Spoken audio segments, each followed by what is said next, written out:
the final step right here. Got a curing with some pit resin. It filled in pretty good. Not perfect.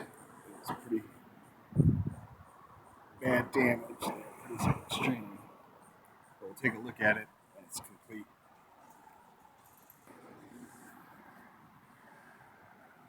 Dude just wrecked a car over here, man.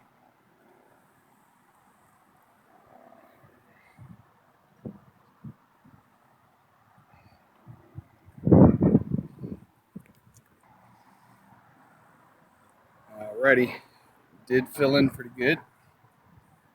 It is definitely still visible. Try to check it out from the inside.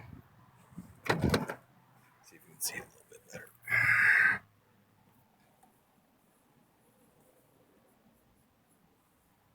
You can definitely see where it's at still. But did fill in quite a bit.